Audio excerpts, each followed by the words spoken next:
Chapter 66, All-in-One Building of 3 Pavilions, Cave of Avalokiteshvara in Wanfu Pavilion.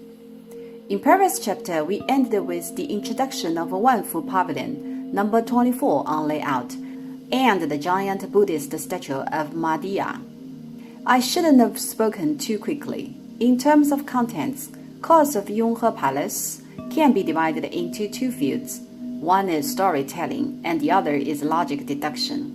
The former will be narrated quickly, while the latter slowly to allow some time for readers for better understanding. Now let's move on. There are a great number of Buddha halls with giant Buddha statue enshrined, and these halls usually have 2 constructing modes. If the Buddha statue is one-piece molding, statue first, and the building of the temple would be the second. This is the first mode. As the statue is quite huge, it is infeasible to move the statue into the temple if the temple is constructed first. Except the part above the ground, there is a hidden part fixed underground.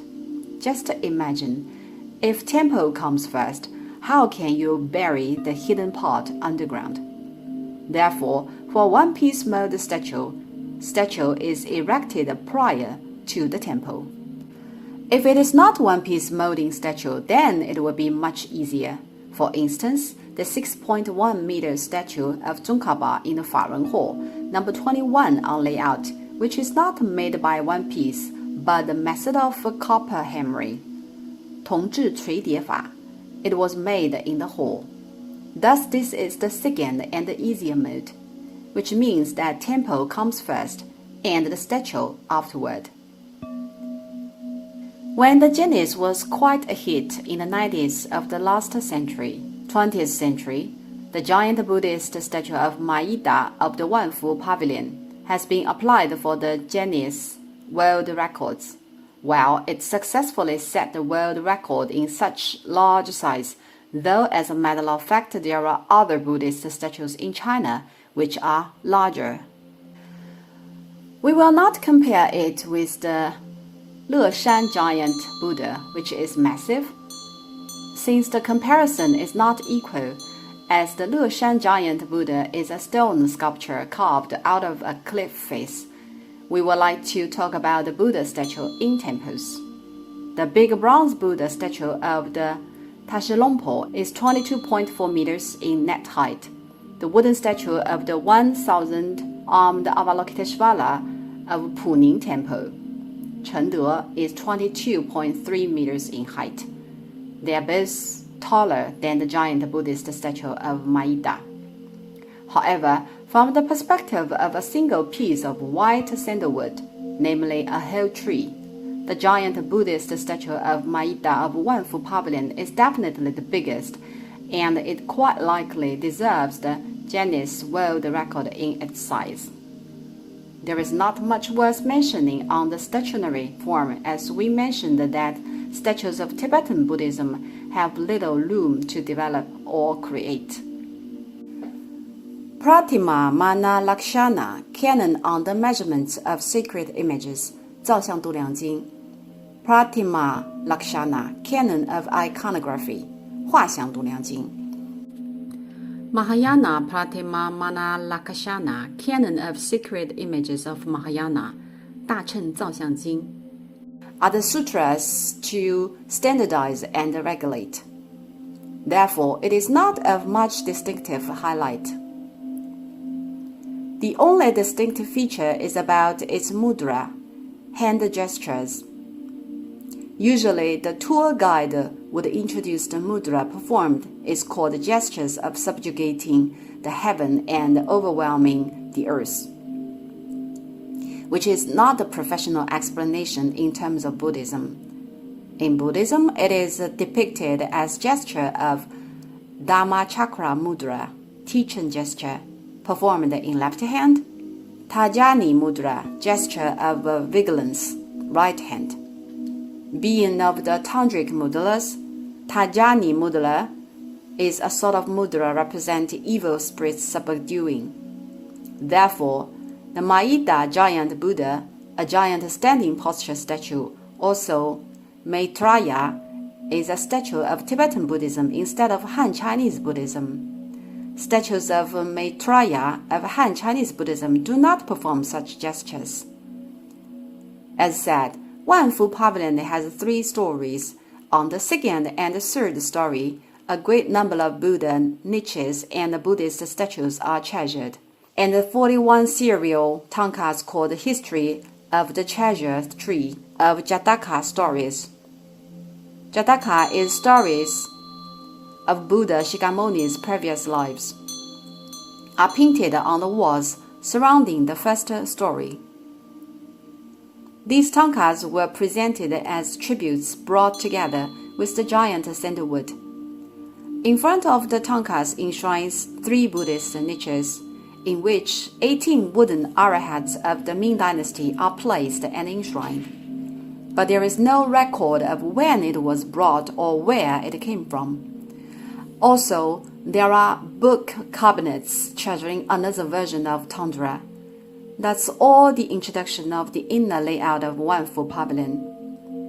Since the second and third stories are not allowed to enter, it is impossible for us to pay a visit.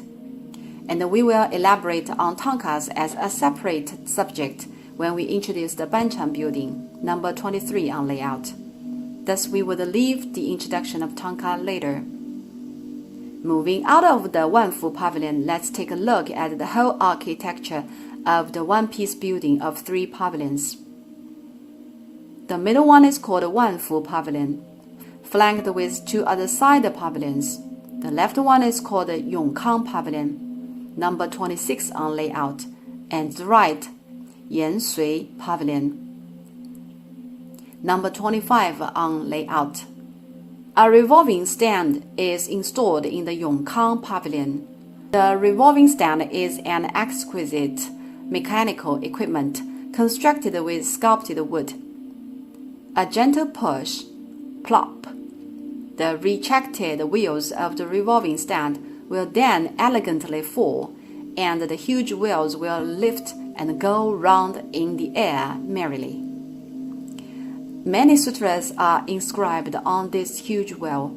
I have not seen the real device of the Yonghe Pavilion, number 26 on layout, but I have ever seen the revolving stand elsewhere, thus I know how it works.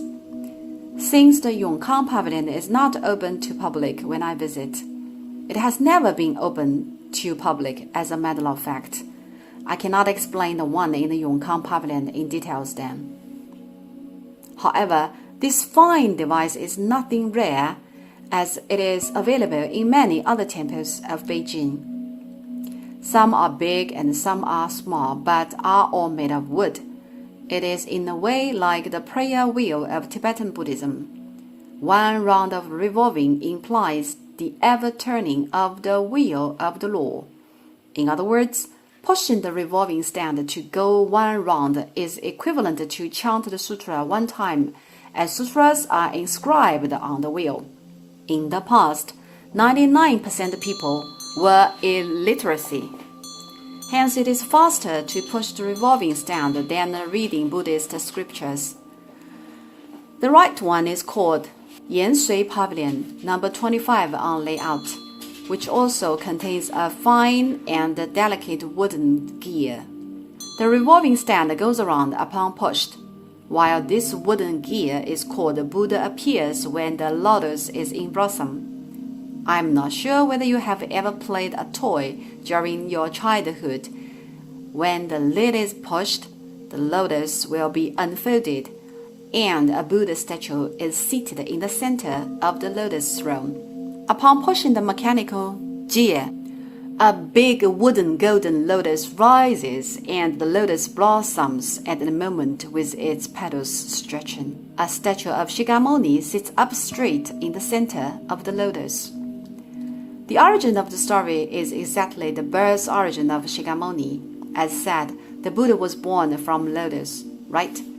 He tore the 7 steps with one hand up pointing to the sky and the other hand to the earth. And he then declared, "Throughout the universe, I am alone the most honored one." This is the birth story of Bhagavan Shakyamuni. Thus, this wooden device in the Yansui Pavilion substantially depicts this story.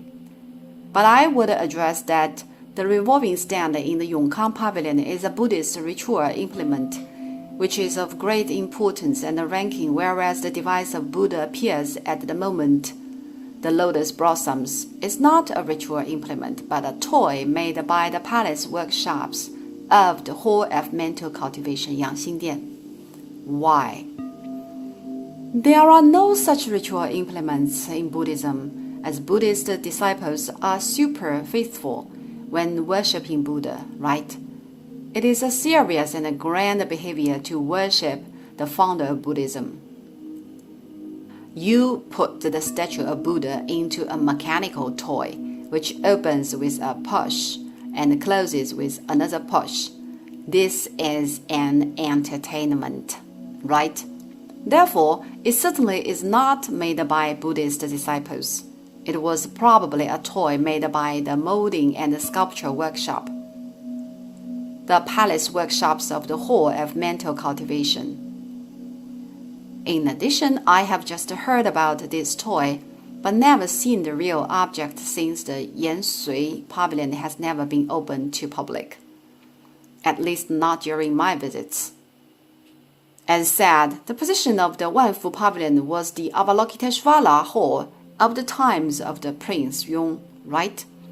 To put in another way, the Wanfu Pavilion was built and erected by pushing down the Avalokiteshvara Hall. Where was the stuff in the Avalokiteshvara Hall now? We've talked that the Guanyin Hill was enshrined in the Avalokiteshvara Hall. The hill is called the Potalaka Hill, which is a wooden sculpture reaching to the ceiling and with many children playing on the hill. The Avalokiteshvara Hall was pushed down. Where was the wooden sculpture? Was it missing? If you tour around to the back of the Wanfu Pavilion, you will see a weird architectural form which cannot be found in any other pavilion. The Avalokiteshvara Hill exactly lies the right back of the Wanfu Pavilion, which immediately faces the back door. A cave is dug on the back, imitating the style of the tide-sown hole of Mount Potalaka. Thus, it is a Guanyin hole, enshrines a wooden sculpture which was indeed the Potalaka Hill, but only part of the hill remained. The Guanyin Bodhisattva was later cast as the original sculpture was just a whole Guanyin hill. The statue of the Guanyin Bodhisattva erecting at the center is a statue of Dehua white porcelain. To summarize, after the Avalokiteshvara Hill was pushed down, part of the original wooden sculpture was placed on the back of the Wanfu Pavilion, and it was transformed into the Guanyin Hall, cave of Avalokiteshvara. That's why the hall differs from the other pavilions, as no Guanyin Hall is placed on the back of other pavilions. The Guanyin Bodhisattva Avalokiteshvara later cast is actually the Guanyin being the bestower of children out of the 33 forms of Avalokiteshvara. I would like to emphasize here that the Guanyin enshrined on the back of the cave of Avalokiteshvara functions the bestower of children. I always see many visitors worship this Guanyin, and please be kindly reminded that not everyone is suitable to worship this Bodhisattva. As said, the wooden sculpture of the original Guanyin Hill, Avalokiteshvara Hill, Potalaka Hill, was tall enough to the ceiling of the hall, namely it was much bigger than the one in the cave of Avalokiteshvara.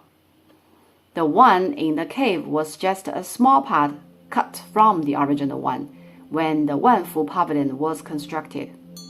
The remaining part was transported to Guangyu Hall, the old summer palace.